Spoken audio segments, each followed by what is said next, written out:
इसमें यदि प्रकाश किरण को वक्रता केंद्र से आप भेजते हैं तो रिटर्न होके उसी दिशा में चली जाएगी लौट के। और दूसरा चीज़, यदि प्रकाश किरण को आप मुख्य फोकस से भेजते हैं तो ये दर्पण से टकराने के बाद रिटर्न नहीं होती है, बल्कि प्रधान अक्ष के समानांतर हो जाती है। ठीक इसका उल्टा, यदि प्रधान अक्ष के समानांतर आप प्रकाश किरण को भेजते हैं तो वो डायरेक्ट कहाँ पे आएगी, मुख्य फोकस पे आएगी। ठीक है, तो इसमें आप लोगों का होगा पहला नियम, 1 नंबर में पहला नियम।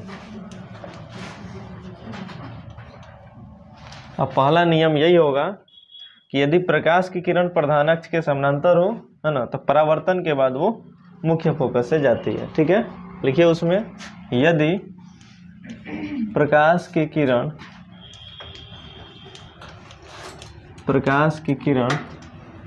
प्रधान अक्ष के समानांतर हो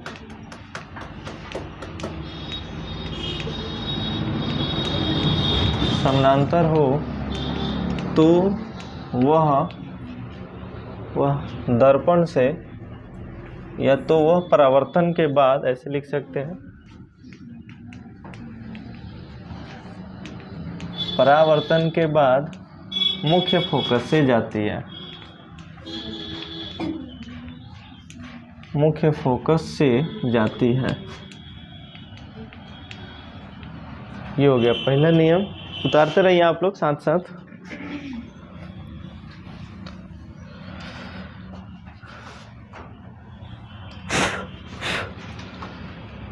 लास्ट में एक ही बार फिगर बना के समझा देंगे। ठीक है, हाँ, नियम डायरेक्ट पहले लिखवा देते हैं। ये हो गया पहला नियम। दूसरा नियम इसमें लिखवा देते हैं। दूसरा नियम, प्रकाश की किरण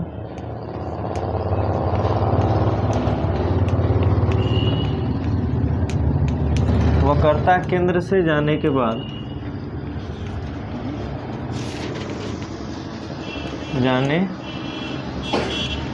बाद परावर्तन के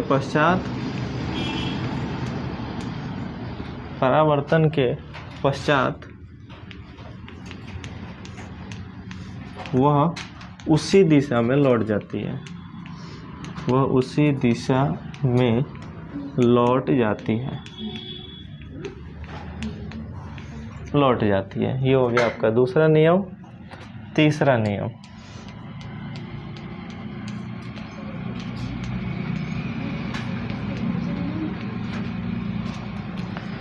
प्रकाश की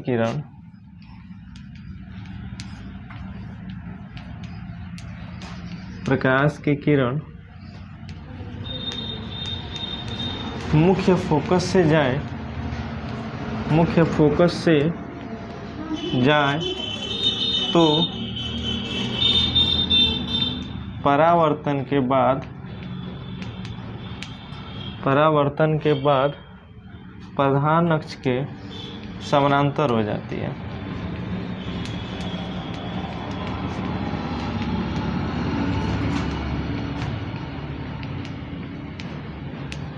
ये 3 नियम है, इसको जल्दी से नोट कीजिए, तो फिर इसको समझा देते हैं। ठीक है, उतारिए इसको, फिगर बना देते हैं, अवतल दर्पण में ही समझा देते हैं। ठीक है, यही नियम उत्तल दर्पण में भी काम आएगा। जब हम लोग उत्तल दर्पण में प्रतिबिंब बनाएंगे तो ये नियम भी उसमें यूज हो सकता है, क्योंकि ये दोनों दर्पण के लिए है। तो पहला नियम है ना, ठीक है, कोई दिक्कत नहीं, इसके उसमें बहुत कम, 1-2 यूज होगा, एक ये यूज होगा बस, दूसरा कोई यूज नहीं होगा, एक ही यूज होगा। हाई सब उसमें जो 2 प्रतिबिंब बनता है उत्तल दर्पण में, तो इसलिए उसमें ये दोनों नहीं आता है, केवल इसका यूज होता है। पहला नियम है कि यदि प्रकाश की किरण को, देखिए ये है हमारा प्रधान अक्ष, ठीक है, ये मिला देता है ध्रुव को और किसको, वक्रता केंद्र को।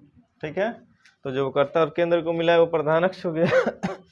तो यदि प्रकाश की किरण प्रधान अक्ष के समानांतर जाती है, तो देखिए ये प्रधान अक्ष के समानांतर एक प्रकाश की किरण को हम भेज देते हैं, और प्रधान अक्ष के समानांतर जाती है तो परावर्तन के बाद कहाँ से हो जाती है, मुख्य फोकस। तो चलिए मुख्य फोकस यहाँ पे हम बना देते हैं, ये जहाँ से होके जाएगी वही मुख्य फोकस होगा। ठीक है, ये हो गया इसका क्या, मुख्य फोकस। आप इसको और भी बढ़ा सकते हैं, उसमें कोई दिक्कत नहीं है। ये बढ़ा नहीं रहे हैं कि और भी फिगर बनाना है तो ज़्यादा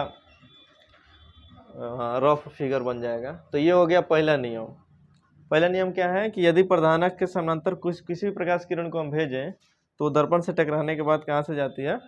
मुख्य फोकस से जाती है। दूसरा नियम है यदि प्रकाश की किरण को कहाँ से भेजा जाए? वक्रता केंद्र से।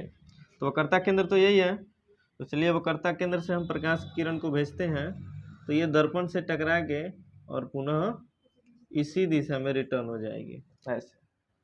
ठीक है, ये हो गया दूसरा नियम। और तीसरा नियम है यदि प्रकाश की किरण को हम वक्रता केंद्र से न भेज के डायरेक्ट मुख्य फोकस से भेजें, ऐसे मुख्य फोकस से ऐसे भेज दिए तो ये दर्पण से टकराने के बाद प्रधान अक्ष के समानांतर हो जाती है। ये हो गया इसी में तीनों नियम।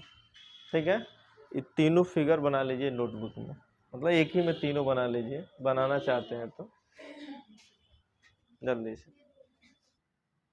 मुंह से बोलेंगे तो सुनाई देगा ना, वीडियो पॉज कर करके लिख लीजिएगा। हो गया, अपलोड हो जाएगा, सारा अपलोड हो जाएगा, टेंशन मत लीजिए। ग्रुप में क्यों डालेंगे? यूट्यूब पे डालेंगे, ग्रुप में डालेंगे। हाँ, तो कहीं से देखोगे तो यूट्यूब में जाओगे, ग्रुपों में डालेंगे तो क्लिक करने के बाद यूट्यूब में खुलेगा, तो यूट्यूब पेज पर जाइएगा, मिल जाएगा वीडियो। ठीक है, समझिए पहले, बात मत कीजिए। नहीं, ग्रुप में नहीं डालेंगे, चाहे डाल देंगे, डालना है तो क्या दिक्कत है मेरा, पहले समझ लो। 6 गो स्थिति होता है प्रतिबिंब के निर्माण में, 6 स्थिति समझो बारी बारी से।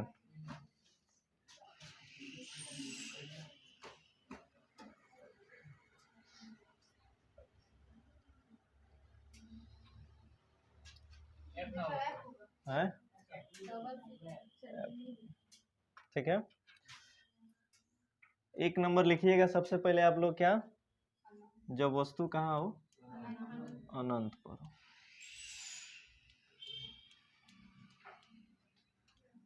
अब देखिए प्रतिबिंब का निर्माण समझिए इसमें कैसे होता है। वस्तु अनंत का मतलब इधर कहीं भी है, अनंत का पोजीशन नहीं होता है कि कहाँ पे रखा जाता है। ठीक है, समझ लो पहले। तो जब वस्तु अनंत पे हो, मतलब इधर कहीं भी हो, तो चलिए वस्तु से तो फोकस निकलेगा, प्रकाश निकलेगा, तो प्रकाश की किरण को हम भेजते हैं। इधर मान लेते हैं अनंत पर है, अनंत से प्रकाश की किरण आ रही है। चलिए प्रकाश की किरण आई। अभी आपको नियम बताया गया है। पहला नियम क्या है कि यदि प्रकाश किरण प्रधानक से समानांतर हो तो दर्पण से टकरा के कहाँ से जाएगी? तो चलिए इसको मुख्य फोकस से हम भेज देते हैं। ठीक है, इधर नीचे भी प्रकाश की किरण आएगी। ऐसा इसलिए क्योंकि प्रतिबिंब के निर्माण में हमेशा 2 गो प्रकाश की किरण को टकराना एकदम आवश्यक है। 2 गो प्रकाश की किरण यदि नहीं टकराएगी तो प्रतिबिंब का निर्माण।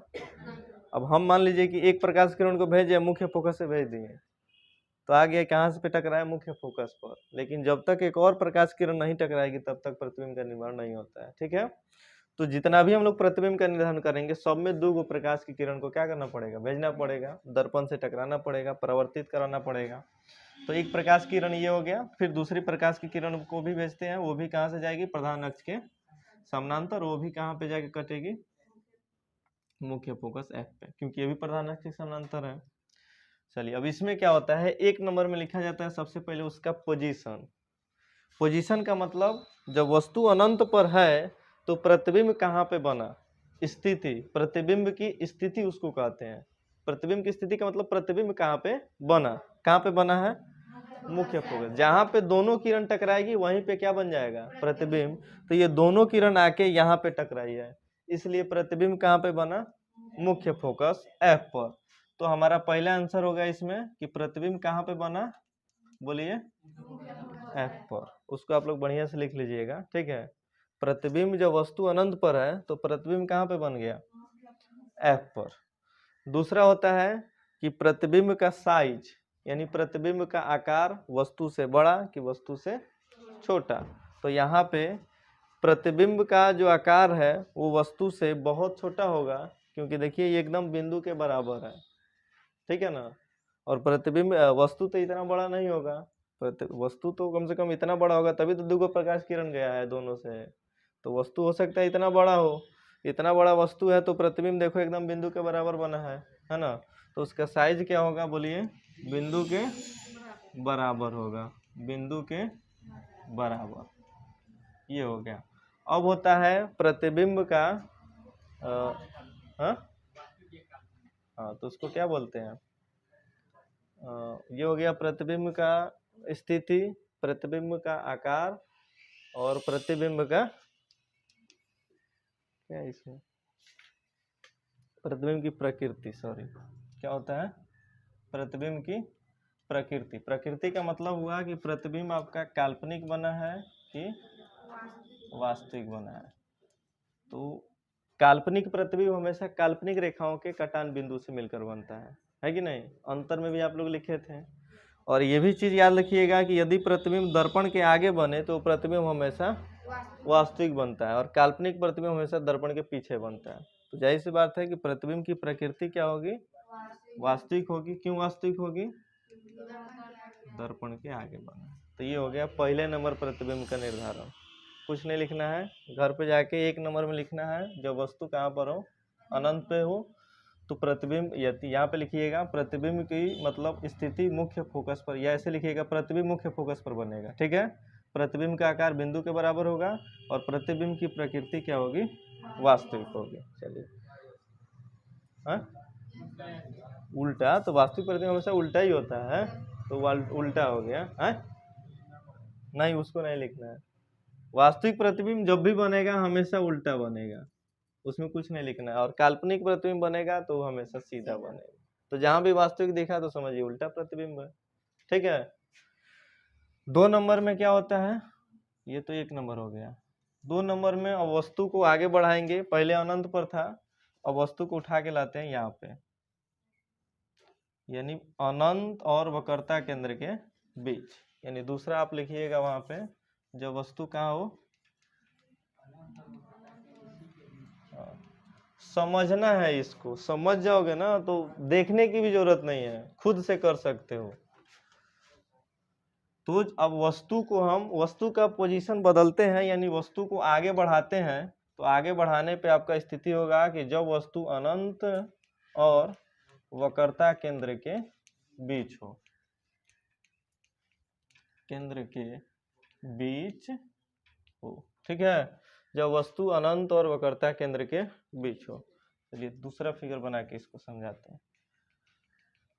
सब में सबसे पहले फिगर बनाना है। फिगर बनाने के बाद आपको ध्रुव को प्रदर्शित करना है, मुख्य फोकस को दिखाना है, और वक्रता केंद्र को दिखाना है, ठीक है? चलिए, तो इसमें भी हम वस्तु को रख देते हैं यहाँ पे। ये हो गया हमारा वस्तु। तो वस्तु से पहली प्रकाश की किरण निकली और ये प्रधान अक्ष के समानांतर गई, और ये टकरा के कहाँ से चली गई? मुख्य फोकस से। हमको पता है कि जब प्रकाश किरण प्रधान अक्ष के समानांतर जाती है तो वो कहाँ से होके जाती है? मुख्य फोकस से। नियम याद कर लीजिएगा आप लोग, ठीक है? जब मुख्य फोकस यहाँ चली गई, अब एक और प्रकाश की किरण को भेजेंगे हम, ठीक है? तो एक और प्रकाश की किरण को भेज देते हैं हम, कहाँ से? वक्रता केंद्र सी से। ये टकरा गई, रिटर्न हो गए, ये नहीं होगा? कहाँ से? ऐप से भेजोगे तो यहीं पे कट जाएगा। कहाँ नीचे से? नीचे कहाँ वस्तु है? वस्तु यहाँ से। तो अनंत में वस्तु का साइज इस प्रकार था ना, तो ये वस्तु नीचे थोड़ी है कि नीचे से प्रकाश किरण निकलेगी। प्रकाश किरण तो वस्तु से ही निकलेगी, है कि नहीं? तो इसलिए नीचे से भेजे थे। और दूसरा सवाल ये पूछे हैं, मुख्य फोकस से नहीं भेज सकते हैं? मुख्य फोकस से भेजिएगा तो प्रतिबिंब यहीं पे बन जाएगा, और यहाँ पे प्रतिबिंब पहले ही नंबर में बन चुका है, क्योंकि यहीं पे प्रकाश किरण टकरा जाएगी, और जहाँ पे टकराई वहीं पे प्रतिबिंब बन गया। तो इसलिए हम कहाँ से भेजेंगे? वक्रता केंद्र से। वक्रता बिंदु साइज का बनेगा, हाँ, लेकिन एफ पर हमको भेजना ही नहीं, क्योंकि वो स्थिति यहाँ पे प्रतिबिंब का निर्माण हो चुका है यहीं पे। जब वस्तु अनंत पर था तभी बन चुका था मुख्य फोकस पर, ठीक है? तो जब वस्तु आगे बढ़ा तो प्रतिबिंब भी आगे बढ़ेगा, ठीक है? तो यहाँ पे हम इसको कहाँ से भेजे हैं? वक्रता केंद्र से। वक्रता केंद्र से भेजे तो दोनों प्रकाश किरण यहाँ पे टकराई, और जहाँ पे टकराई वहीं पे बन गया क्या? प्रतिबिंब। ये हो गया प्रतिबिंब का साइज, और ये है किसका साइज? वस्तु का साइज। चलिए, तो उसमें 1 नंबर में लिखे थे हम प्रतिबिंब की पोजीशन। पोजीशन का मतलब प्रतिबिंब का स्थिति, है ना? चलिए बोलिए आप, प्रतिबिंब की स्थिति क्या होगी 1 नंबर में? चलिए ठीक है, सी और एफ के बीच। ठीक है बैठिए, ये हो गया प्रतिबिंब का क्या स्थिति, कहाँ पे बना है प्रतिबिंब, सी और एफ के बीच। ठीक है, चलिए आप बोलिए तो। ये हो गया प्रतिबिंब की स्थिति। दूसरा उसमें था प्रतिबिंब का आकार। बोलिए प्रतिबिंब का आकार कैसा है? किससे छोटा? दर्पण से। बोलिए, प्रतिबिंब का आकार जो है वो तो छोटा है, ये है, लेकिन किससे छोटा होगा? वस्तु से छोटा। ठीक है बैठिए, प्रतिबिंब का आकार क्या होगा बाबू? वस्तु से छोटा होगा। उसमें था बिंदु के बराबर, या उसमें बहुत छोटा लिख सकते हैं, और इसमें हो गया वस्तु से छोटा। चलिए आप बोलिए, प्रतिबिंब की प्रकृति क्या होगी? तीसरा सलोनी, प्रतिबिंब की प्रकृति वास्तविक।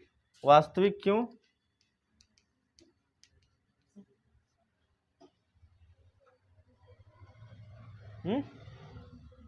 काल्पनिक क्यों नहीं हो सकता है?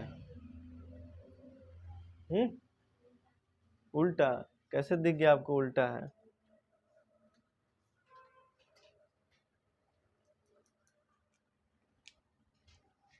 पता नहीं है, ऐसे नहीं दिख रहा उल्टा। वस्तु ऊपर है, नीचे लटक गया प्रतिबिंब, तो उल्टा ही है ना। प्रधान अक्ष के ऊपर वस्तु है, अब प्रधान अक्ष के नीचे प्रतिबिंब है, तो उल्टा है। या ऐसे समझिए कि ये दर्पण के आगे बना है तो वास्तविक प्रतिबिंब है।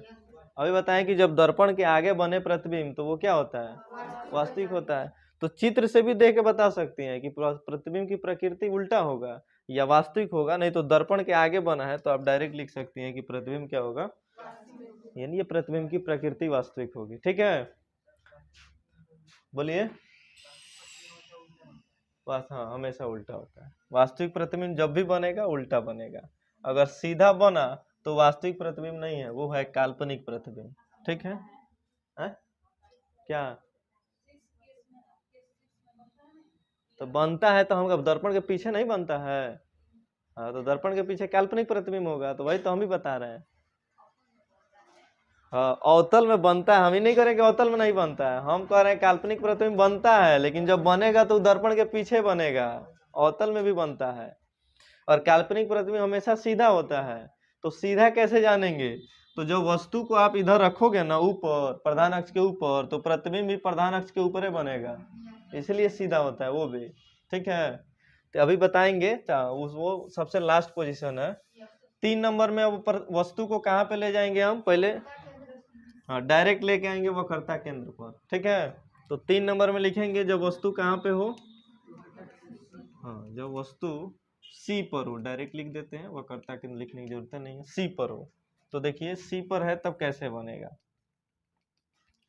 यहाँ पे हो गया ये प्रधान अक्ष, ये हो गया ध्रुव, ये हो गया वक्रता केंद्र, और ये हो गया मुख्य फोकस। ठीक है, वस्तु को ला के रख देते हैं कहाँ पे? वक्रता केंद्र सी पे। कोई दिक्कत है? जब सी पे रखेंगे तो प्रकाश की किरण जाएगी एगो कहाँ से? प्रधान अक्ष के समानांतर, और ये टकरा के कहाँ से जाएगी बाबू? मुख्य फोकस एफ से। कोई दिक्कत यहाँ तक? चलिए दूसरी प्रकाश किरण को कहाँ से भेजेंगे? एफ से भेजेंगे, और ये टकरा के जाएगी एस से, और ये दोनों किरण आके कहाँ पे टकराएगी? यहाँ पे, और ये होगा प्रतिबिंब का पोजीशन यानी स्थिति। प्रतिबिंब कहाँ पे बना? वक्रता केंद्र सी पर। वस्तु भी कहाँ पे है? सी पर। और इसमें एक और सवाल इस प्रकार से आता है ना कि वस्तु को कहाँ पे रखेंगे कि प्रतिबिंब वहीं पर बनेगा? वक्रता केंद्र पर। और यहाँ पे जो प्रतिबिंब का निर्माण होता है वो वस्तु के आकार के बराबर होता है। इन दोनों का साइज बराबर होता है, जितना साइज का वस्तु होगा उतना ही साइज का क्या बनता है? प्रतिबिंब बनता है। तो जब वस्तु सी पर है तो यदि हम आपसे पूछें कि प्रतिबिंब की स्थिति क्या होगी तो क्या बताइएगा? वक्रता केंद्र सी पर, क्योंकि प्रतिबिंब यहीं पे बन गया। चलिए तो यहाँ पे 1 नंबर में हो जाएगा सी पर, यानी प्रतिबिंब सी पर बन गया। दूसरा हम पूछे प्रतिबिंब का आकार क्या होगा, तो क्या होगा? वस्तु के बराबर। तो दूसरा हो जाएगा वस्तु के बराबर। और यदि हम पूछे 3 नंबर में कि प्रतिबिंब की प्रकृति क्या होगी, तो यहाँ पे लिख देंगे वास्तविक। तो ये आपका हो गया तीसरा। ठीक है, ये समझ में आया है ना ये? हाँ। अब ये समझ में आया तो इसे आप खुद से घर से भी बना सकते हैं। डायरेक्ट भेजिए मुख्य फोकस से। यहाँ पे भी प्रतिबिंब का निर्माण 2 नंबर में भी यहीं पे हुआ था।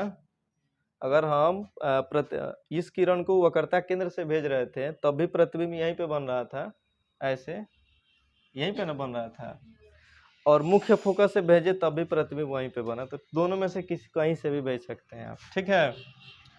इसमें 3 नंबर में वस्तु को कहाँ पे रखेंगे बोलिए? हाँ सॉरी, 4 नंबर में सी और एफ के बीच में। 4 नंबर में होगा जब वस्तु कहाँ पे हो? सी और एफ के बीच। चलिए, तो यहाँ पे फिर एक दर्पण बनाते हैं, अवतल दर्पण। ये हो गया आपका प्रधान अक्ष, ध्रुव, मुख्य फोकस और वक्रता केंद्र। वस्तु को रखना है सी और एफ के बीच। चलिए रखते हैं यहाँ पे सी और एफ के बीच। एक प्रकाश की किरण को भेज देते हैं कहाँ से? प्रधान अक्ष के समानांतर। तो ये टकरा के कहाँ से जाएगा? मुख्य फोकस एफ से। ये सब जितना भी फिगर बनाइएगा स्केल रख के बनाइएगा, ठीक है। अब देखिए, अब दूसरी प्रकाश की किरण को कहाँ से भेजा जाए?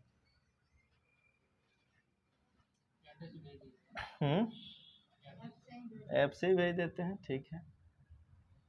दूसरी प्रकाश किरण को भेज देते हैं एफ से। स्केल से बनाइएगा, चित्र सीधा बनेगा, ठीक है। तो एफ से भेज दिए तो ये आके ऐसे यहाँ पे काट दिया। देखिए ये हो गया मुख्य फोकस से भेज दिए। फिगर आ रहा है समझ में? एक प्रकाश की किरण को हम प्रधान अक्ष के समानांतर भेजे हैं तो ये आगे ऐसे सीधी चली गई, दर्पण परावर्तन के बाद मुख्य फोकस चला गया, और दूसरी किरण को मुख्य फोकस से भेज दिए डायरेक्ट। तो ये टकराने के बाद ये भी यहाँ से सीधे प्रधान अक्ष के समानांतर हो गया। तो प्रतिबिंब कहाँ पे बनेगा? जहाँ पे ये दोनों तीन अनंत और सी के बीच। तो ये जो होगा प्रतिबिंब की स्थिति होगी, यानी 1 नंबर में बनेगा कि प्रतिबिंब जो होगा सी और अनंत है ना, अनंत के बीच, अनंत के बीच। ये क्या है? प्रतिबिंब की स्थिति है। दूसरा, प्रतिबिंब का आकार क्या होगा? वस्तु से बड़ा होगा। तो यहाँ पे डायरेक्ट लिख सकते हैं आप, वस्तु से बड़ा। चौथा है प्रतिबिंब की प्रकृति। वास्तविक हो, दर्पण के आगे है तो वास्तविक हो जाएगा। आ रहा है समझ में? तो ये हो गया। 4 नंबर में क्या करेंगे अब बोलिए? 5 नंबर में वस्तु को एफ पर रख देते हैं डायरेक्ट। तो लिख देते हैं 5 नंबर में जब वस्तु कहाँ पे हो? एफ पर हो। तो फिर दर्पण बनाते हैं एक ऐसे, और अब यहाँ पे हो गया आपका ध्रुव। थोड़ा इसका लेंथ बड़ा कर देते हैं, यहाँ पे कर देते हैं एफ और यहाँ पे कर देते हैं सी। ये सब लेंथ बराबर होना चाहिए क्योंकि दो गो वक्रता त्रिज्या जो होती है, सॉरी, दो गो फोकस दूरी वक्रता त्रिज्या के बराबर होती है, ठीक है। अब हम कहाँ पे रखें इसको? एफ पर। एफ पर रख देते हैं यहाँ पे। एक प्रकाश की किरण प्रधान अक्ष के समानांतर भेजें, परावर्तन के बाद कहाँ से जाएगी? एफ से होकर रिटर्न चली जाएगी ऐसे। चलिए दूसरी किरण को कहाँ से भेजें? ऐसे हो गया, सी से ही भेजना पड़ेगा, दूसरा कोई उपाय नहीं है, ठीक है। ऐसे भेजेंगे, आगे भेजेंगे ऐसे, तो ये टकराएगी तो डायरेक्ट सी से होके जाएगी रिटर्न। आगे भेजेंगे ऐसे, ठीक है। तो ये टकराएगी तो ऐसे हो जाएगी, ये हो जाएगी पैरेलल। हाँ, तो अनंत पर, इसका प्रतिबिंब अनंत पर। जब किरणें एक दूसरे के पैरेलल हो जाए तो प्रतिबिंब का निर्माण जो होता है वो कहाँ होता है? अनंत पर। यानी प्रतिबिंब की स्थिति 1 नंबर में हो जाएगा कि प्रतिबिंब कहाँ पे बनेगा?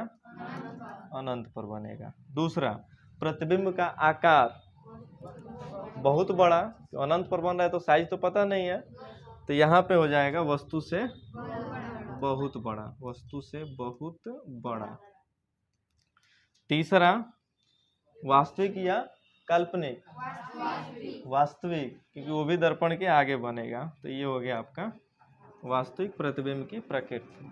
ठीक है, समानांतर रेखाएं एक दूसरे को कभी काटती नहीं है। अरे भाई वो मैथ का रूल है तो यहाँ। कभी काटती नहीं थी, जाएगी समानांतर तो कहाँ तो काटेगी? कहीं एक दूसरे के आगे जब दर्पण फिर इसको मिलेगा दोबारा, तो फिर वहां पे परावर्तन होकर एक दूसरे को काटेगी।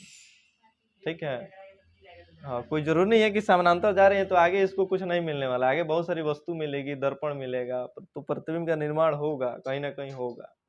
हाँ, टकराएगा, वहीं पे प्रतिबिंब का निर्माण होगा। इसलिए तो इसका पोजीशन नहीं लिखा जा रहा है। पोजीशन नहीं तो रहता ना कि प्रतिबिंब का निर्माण कहाँ हो रहा है, तो पोजीशन तो हमको नहीं पता है, लेकिन इतना पता है कि होगा, इसलिए यहाँ पे अनंत लिखा गया है प्रतिबिंब का निर्माण। ठीक है, और दूसरा वस्तु से बहुत बड़ा हो गया और तीसरा वास्तविक हो गया। ठीक है, लास्ट में 6 नंबर में कहाँ रहेगा? एफ और पी के बीच। ये लास्ट है आपका अवतल दर्पण का। यहाँ पे लिख देते हैं, जब वस्तु एफ और पी के बीच हो। ये लास्ट है, ध्यान से समझ लीजिए। ऐसे हम कर देते हैं निर्माण। पी हो गया, ये आपका एफ हो गया और ये सी हो गया। तो इसको और इसके बीच में ऐसे ऐसे रख देते हैं, एकदम बीच में। ठीक है, समानांतर भेज रहे हैं प्रकाश किरण को, कहाँ से जाएगा बोलिए? एफ से होके जाएगा। ठीक है, दूसरी किरण को फिर कहाँ से भेजेंगे हम? वक्रता केंद्र से। तो ये इसको अगर वक्रता केंद्र पर ये जाए तो हमको पता है कि दर्पण से टकरा के फिर इसी दिशा में वो क्या होती है, लौट जाती है। अब देखिए, अब ये पैरेलल नहीं है, ये फैल रहा है, तो इसलिए इसको हम आभासी प्रतिबिंब के रूप में बनाते हैं। प्रधान अक्ष को लंबा करते हैं और इसको डॉट डॉट लाइन से बढ़ाते हैं। ठीक है, ऐसे ऐसे, और ये जहाँ पे एक दूसरे को काटे वहीं पे क्या बनता है? प्रतिबिंब। तो देखिए, वस्तु भी प्रधान अक्ष के कहाँ है? ऊपर है नहीं, केंद्र हमेशा दर्पण के बीच में न होगा, पीछे केंद्र नहीं ना जा सकता है, इसलिए पोजीशन इसमें वक्रता केंद्र मुख्य फोकस जो भी ये बनेगा दर्पण के पीछे नहीं बनेगा, ये भी याद रखना है। क्योंकि जब इसको गोल कीजिएगा तो ये गोलीय दर्पण बनेगा ना, और गोलीय दर्पण के ही केंद्र को वक्रता केंद्र कहते हैं। तो उधर कहाँ गोलीय दर्पण बनेगा? बनेगा नहीं बनेगा, इसलिए केंद्र हमेशा आगे ही रहेगा, पीछे नहीं जाएगा। ठीक है, हाँ, तो यहाँ पे ये बना हमारा आभासी प्रतिबिंब, यानी काल्पनिक प्रतिबिंब। क्योंकि ये प्रतिबिंब सीधा है, सीधा इसलिए क्योंकि वस्तु भी प्रधान अक्ष के ऊपर है और प्रतिबिंब भी प्रधान अक्ष के ऊपर या फिर दर्पण के पीछे, क्योंकि काल्पनिक प्रतिबिंब हमेशा दर्पण के पीछे बनता है। तो यदि हम पूछें कि प्रतिबिंब की स्थिति बताइए, तो क्या बताइएगा? दर्पण के पीछे या फिर ध्रुव तथा अनंत के बीच, ये भी बता सकते हैं। प्रतिबिंब की स्थिति ध्रुव तथा अनंत के बीच, तो ध्रुव तथा अनंत के बीच इधर नहीं जाएगा। काल्पनिक प्रतिबिंब है तो पीछे बनेगा कि आगे बनेगा? पीछे बनेगा ना, दर्पण नहीं, ध्रुव तो अच्छा लगने वाला बात नहीं, मतलब लिख सकते हैं हम तो दोनों बता रहे हैं ना, आपको जो लिखना है वो लिख सकते हैं। हाँ, दर्पण के पीछे ही लिख लीजिए, लेकिन ये भी जानकारी लिखिए कि ये भी लिख सकते हैं आप, पी और अनंत के बीच। दूसरा, प्रतिबिंब का आकार बोलिए? वस्तु से बड़ा। और तीसरा, उसकी प्रकृति क्या होगी? काल्पनिक होगी। बोलिए, कोई दिक्कत इसमें? तो ये आपका हो गया 6 प्रतिबिंब का निर्माण। तो जाके इसको घर पे आपको बनाना है खूब बढ़िया से, और इसके लिए सारणी भी बनाना है। देखिए सारणी कैसे बनाना है वो भी बता देते हैं, थोड़ा मेहनत ज़्यादा पड़ेगा आप लोगों का। जो नहीं लिख के लाएगा उसको 4 छड़ी, 4 छड़ी में आप डांस करने लगिएगा, कहाँ टेंशन ले रहे हैं। हाँ, रिचार्ज समझ लो पहले। सबसे पहले सारणी में ऐसे बनाना है सारणी, और यहाँ पे सबसे पहले लिखना है वस्तु की स्थिति, क्योंकि सबसे पहले वस्तु की स्थिति हम लोग जानेंगे कि वस्तु को कहाँ पे रख रहे हैं। ऐसे वस्तु की स्थिति, और पहला क्या था? वस्तु अनंत पर, तो यहाँ पे लिखना है अनंत पर। वस्तु की स्थिति के बाद क्या लिखना है यहाँ पे, प्रतिबिंब की स्थिति, यानी प्रतिबिंब कहाँ पे बन रहा है वो चीज़ यहाँ पे लिखना है। तो पहले जब वस्तु अनंत पर था तो प्रतिबिंब कहाँ बना था, तो यहाँ पे लिख देंगे मुख्य फोकस पर। दूसरा लिखना है प्रतिबिंब का आकार, तो यहाँ पे लिखेंगे प्रतिबिंब का आकार, प्रतिबिंब का आकार, और इसका आकार जो था वो बिंदु के बराबर या बहुत छोटा, वस्तु से बहुत छोटा, बहुत छोटा। और तीसरा था इसकी प्रकृति, किसकी प्रकृति, क्या था, प्रतिबिंब की प्रकृति क्या था, वास्तविक था, तो यहाँ पे हो गया वास्तविक। इसी प्रकार से छऊ लिखना है, और छऊ के लिए आपको सारणी बना के लेके आएंगे। जो वस्तु अनंत पर होगी उसकी परिभाषा करेक्ट नहीं लिखेंगे, क्या, इसका प्रतिबिंब मुख्य फोकस क्या पर जमा वो तो लिखना ही है, वो तो छऊ बनाने के बाद सारणी बनाना है, उसको कहाँ छोड़ना है। छऊ प्रतिबिंब का निर्माण तो लिखना ही है, कैसे कैसे हुआ, कहाँ पे हुआ, उसके बाद छऊ प्रतिबिंब निर्माण करने के बाद ये आपको लास्ट में सारणी बनाना है, और हेडिंग में लिखना है कि अवतल दर्पण द्वारा बने प्रतिबिंब की सारणी, ठीक है। उसके बाद ये बना के लेके आना। नहीं हो गया, बस समझा दी।